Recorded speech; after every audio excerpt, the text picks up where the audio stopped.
Welcome to another Doctors Express Medical Minute. I'm Dr. Thomas Brown, the Medical Director for Doctors Express of West Hartford and Danbury, Connecticut.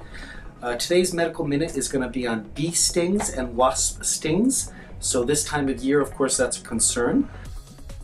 Particularly for our kids. Us adults usually know how we respond if we're allergic or not, but our kids we may not know. So with most bee stings or wasp stings, it's not a big deal. First you want to remove the stinger, apply cold compresses. If there's a lot of pain, you can take some tylenol, and usually that's enough. Most of the time people don't have an allergic reaction, like difficulty breathing or hives and rash that's very itchy, those sort of things.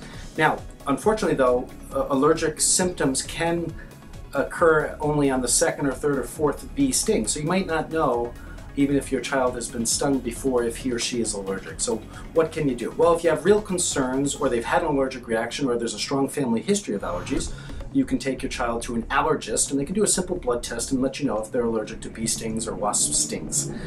It's also important to differentiate between typical allergic symptoms and real severe, what we call anaphylactic symptoms. So your typical allergic symptoms, the vast majority of allergic symptoms are itching, hives, a rash, those sort of things. Not a big deal. You can take over-the-counter Benadryl. There's medications us doctors, prednisone and ointments that we can give, all sorts of things. And it typically just lasts for a few hours or a day or two. The more serious life-threatening symptoms, however, are what we call anaphylactic symptoms. That's when the throat closes up or feels like it's closing up, difficulty breathing, wheezing, it feels like the heart is racing. These are life-threatening symptoms, and you really want to, one, call 911, and two, use an EpiPen.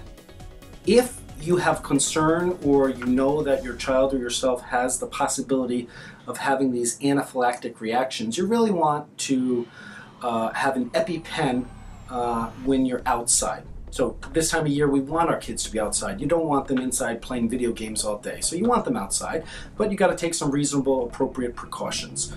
If you can have an EpiPen nearby, and God forbid you have to actually use it, but you want to have it.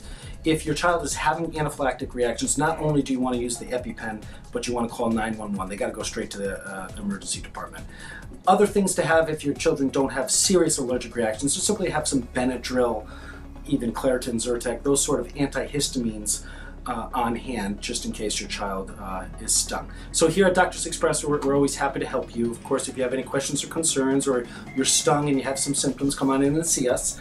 And just to reiterate, if you have severe anaphylactic symptoms, of course, you really want to call 911 and go to the hospital.